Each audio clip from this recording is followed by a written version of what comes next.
Hello everyone, आप सभी का स्वागत है हमारे यूट्यूब चैनल लर्नर्स हब में। तो लर्नर्स हब में बेसिकली हम लोग पढ़ेंगे क्लास 10th का सभी सब्जेक्ट को कवर करेंगे।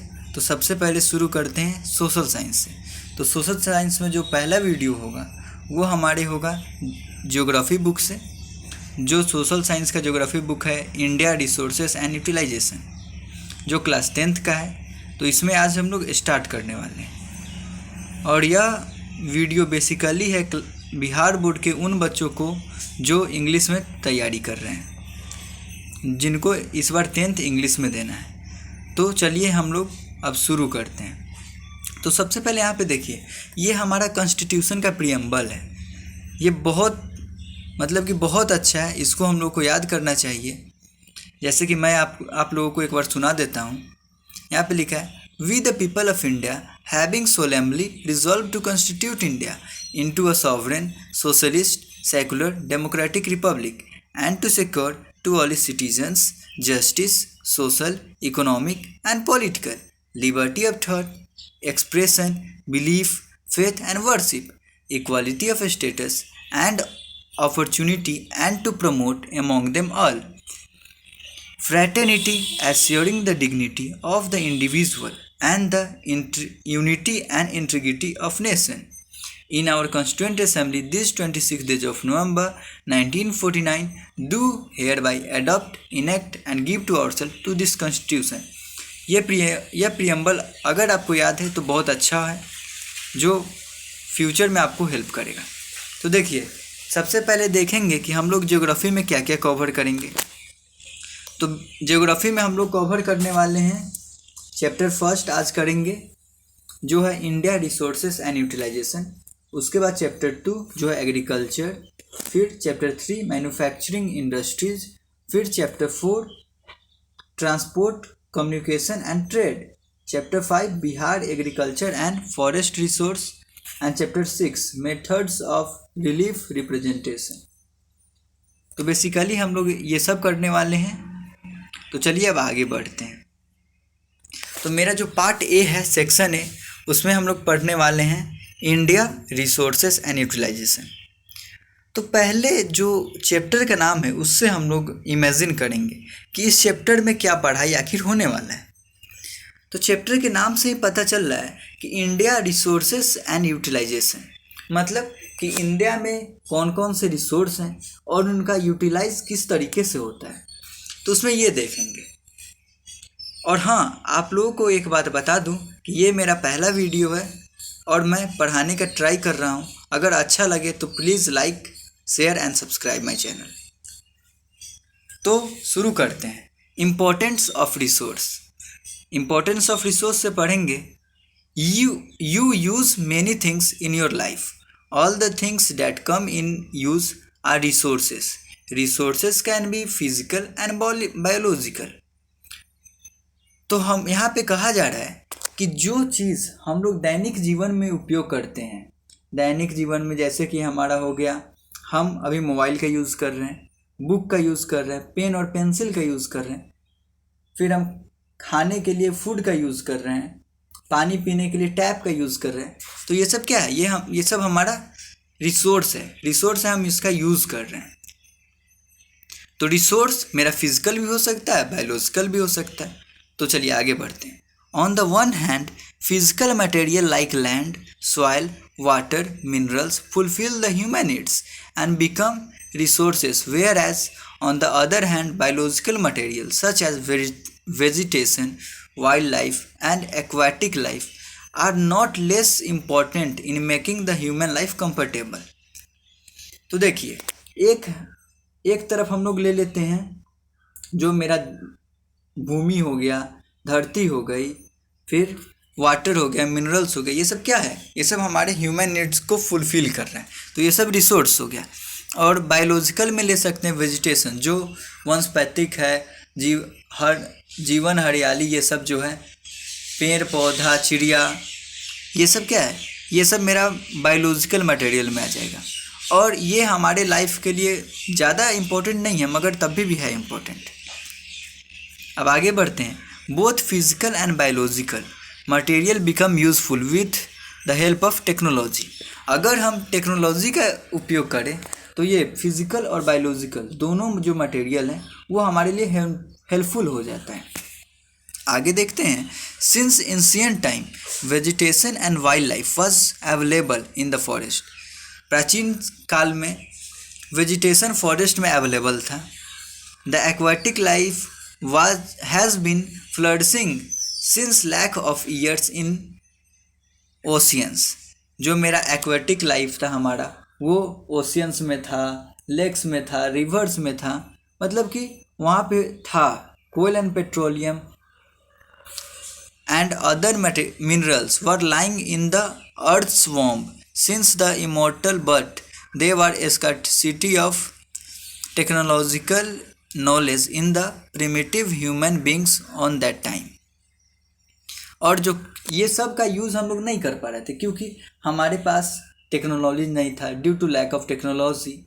अगर टेक्नोलॉजी रहता तो हम उसको यूज़ कर सकते थे पिछले समय में, मगर आज हमारे लोगों के पास टेक्नोलॉजी आया तो हम लोग बहुत से यूज़ कर रहे हैं। तो फिर अब आगे देखते हैं कि slowly there was a increase in population and necessity and this increase initiation the rate of quick addition of knowledge. और धीरे धीरे जनसंख्या बढ़ते गया, लोगों की मानसिक क्षमता बढ़ते गई, तो लोग क्या किए, टेक्नोलॉजी इन्वेंट किए तो जो रिसोर्स था उसको यूज़फुल बनाने लगे। Not only this primitive people with this acquired technological knowledge become knowledgeable man. और जो प्राचीन व्यक्ति थे जिनके पास टेक्निकल नॉलेज हो गए वो नॉलेजेबल पर्सन बन गए। Man become capable of making his life comfortable by utilizing available material in the environment with the help of proper techniques। और इसके बाद क्या हुआ कि मनुष्य जो मानव थे वो सक्षम हो गए अपने लाइफ को कंफर्टेबल बनाने में, मटेरियल का जो हमारे रिसोर्स हैं उसको यूज़ करने में with a proper technique. The civilisation flourishes when popular techniques is being used in the environment by human beings। Lastly, the customs and way of human habitation acquired the position of culture resource। और last में जो custom सब था वो human जहाँ पे रहता था उसको कल्चर रिसोर्स माना गया। Thus the meaning of resource is very broad। अब हम लोग रिसोर्स का मीनिंग जानेंगे। तो the word of Zimmermann the famous geographer is worth mentioning, resource are not they become. तो हमारे एक फेमस जियोग्राफर हैं जिनका नाम है जिमरसन। उन्होंने रिसोर्स के बारे में क्या बोला कि रिसोर्स होता नहीं है, बनाया जाता है। अब देखिए, अब यहाँ पे इस डायग्राम के भी मदद से हम लोग जानेंगे कि रिसोर्स क्या होता है और रिसोर्स का यूटिलाइजेशन कैसे होता है। तो during present time service are also considered as resource. आज के टाइम में हमारा जो सर्विस है उसको भी रिसोर्स कहा जाता है। If a singer, poet and painter through his activity earn wealth and satisfy himself then his activity are also called resource. अगर आज के टाइम में कोई गायक, कोई राइटर या कोई पेंटर अगर अपने कला के द्वारा पैसा अर्न कर रहा है और अपने मतलब कि डेली नीड है उसको सेटिस्फाई कर ले रहा है तो उसके लिए रिसोर्स वही हो जाएगा, उसकी एक्टिविटीज़। ठीक है। The poem of poet, painting of painter and singing of singer are also resource. अब पोएम हमारे पोएट के, पेंटिंग हमारे पेंटर के और सिंगिंग ऑफ सिंगर ये सब रिसोर्स हैं। In true sense human beings himself is a resource.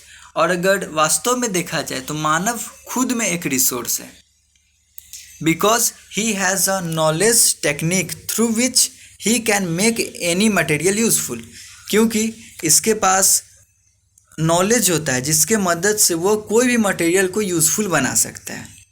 दस this concept is doubtful that resources are gift of nature. और इससे हम कह सकते हैं कि ये जो कॉन्सेप्ट है ये बहुत डाउट वाला है। अब आगे जाते हैं। The resources are socio economic backbone of any country. Resource जो होता है वो किसी भी कंट्री का बैकबोन होता है। रिसोर्स से ही हम पता कर सकते हैं कोई कंट्री कितना रिच है, कितना पुअर है। अगर इंडिया के पास रिसोर्स ज़्यादा है तो इंडिया क्या है, पावरफुल कंट्री है, रिच कंट्री है। अगर वही नेपाल के पास रिसोर्स कम है तो नेपाल क्या है, वीक है, मतलब कि वो पुअर कंट्री है, वहाँ पे पैसा नहीं है, ये है। तो देखिए अब हम लोग यहाँ पे देखने वाले हैं कि जो ह्यूमन बीइंग है वो टेक्नोलॉजी का यूज़ करके क्या कर लेते हैं, रिसोर्स को यूज़फुल बना देते हैं। अब सबसे पहले ये कहाँ से आता है, तो देखिएगा सबसे पहले ये इन्वायरमेंट से आता है, फिर उसके बाद इन्वायरमेंट से आता है, फिर हम इंस्टीट्यूशन में जाके नॉलेज लेते हैं, और उसके बाद टेक्नोलॉजी बनाते हैं, उसके बाद रिसोर्स का यूज़ करते हैं। ठीक है। और फिर है कि the countries divides of resource lag behind in international race, but it does not mean that only resource rich nation can develop. अब बहुत से ऐसे कंट्रीज़ हैं जिनके पास रिसोर्सेस नहीं है और वो इंटरनेशनल रेस में बहुत पीछे रह जाते हैं। तो इसका मतलब ये नहीं कि जिसके पास रिसोर्स है वही ज़्यादा रिच होगा और वही डेवलप हो सकता है। तो एज ए एग्जांपल हम लेंगे, Japan is one such nation which has very less resource but its human resource is technically so well equipped that today it's stand along with the developed nation of world by judiciously utilizing available material। अब Japan के पास resource बहुत कम है मगर वहाँ का जो human है, मतलब वहाँ के जो जनता है वो सब बहुत ट्रेंड होते हैं हर एक काम में, तो वो सब खुद में एक रिसोर्स हैं। तो इसे जापान बहुत डेवलप कंट्री है। दस in development of any nation along with physical and biotic resources human resource plays an important role। अब कोई भी रिसोर्स के डेवलपमेंट में कोई भी नेशन के डेवलपमेंट में उसमें ह्यूमन रिसोर्स बहुत महत्वपूर्ण भूमिका अदा करते हैं। Amidst various human resources, human is positioned as a controller who established interrelationship between material available in the environment। अगर ह्यूमन ही नहीं हो, वो टेक्नोलॉजी नहीं बनाए तो हम रिसोर्स का कोई यूज़ नहीं कर सकते। Technology and institution through which material available in the environment become useful. और टेक्नोलॉजी और इंस्टीट्यूशन की ही मदद से जो हमारे इन्वायरमेंट में जो मटेरियल हैं वो यूज़फुल हो पाते हैं। तो बेसिकली हम लोग इस वीडियो में क्या देखा, तो एक इसका हम लोग वन शॉट समरी कर लेते हैं कि क्या देखा शुरू से। तो देखिए इस वीडियो में हम लोग देखे हैं कि इंडिया के पास कौन कौन सा रिसोर्स है और उसका यूटिलाइज़ कैसे करता है। तो सबसे पहले हम लोग देखे हैं कि रिसोर्स आखिर होता क्या है। तो रिसोर्स वैसा सब्सटेंस जो हमारे डेली नीड को सेटिस्फाई कर दे, जो ह्यूमन नीड को पूरा कर दे, उसे रिसोर्स कहते हैं। ठीक है। अब सब रिसोर्स यूज़फुल नहीं हो पाता है, तो सब रिसोर्स को यूज़फुल करने के लिए ह्यूमन टेक्नोलॉजी का यूज़ करते हैं। अब टेक्नोलॉजी के यूज़ करने के बाद ह्यूमन सभी रिसोर्स को यूज़ करते हैं, मतलब कर रहे हैं, ये हम कह सकते हैं। अगर हम प्रॉपर टेक्निक नहीं अपनाएं तो कोई भी रिसोर्स यूज़फुल नहीं हो पाएगा। अब हमारे एक फेमस ज्योग्राफर हैं जिनका नाम है जिमरमन। उन्होंने क्या बताएं कि रिसोर्स होते नहीं हैं, रिसोर्स बनाए जाते हैं। ये हम लोग पढ़ें। फिर उसके बाद क्या पढ़ें कि ह्यूमन बींग्स हैं, इन्वायरमेंट में रिसोर्स अवेलेबल है। हम इंस्टीट्यूशन गए, अपने स्कूल गए, कॉलेज गए और वहाँ से क्या किए, हम उसके बारे में जाने समझें और टेक्नोलॉजी के मदद से हम उस रिसोर्स को यूज़फुल बना दिए। तो ये क्या हो गया कि यहाँ पे है कि ह्यूमन कैसे रिसोर्स को यूज़फुल बनाता है। फिर इसके बाद हम लोग अगले वीडियो में देखेंगे क्लासिफिकेशन ऑफ रिसोर्स। तो धन्यवाद दोस्तों। अगर आपको मेरा वीडियो पसंद आया हो तो प्लीज़ लाइक सब्सक्राइब कर दें, और यह मेरा पहला वीडियो था। सो धन्यवाद।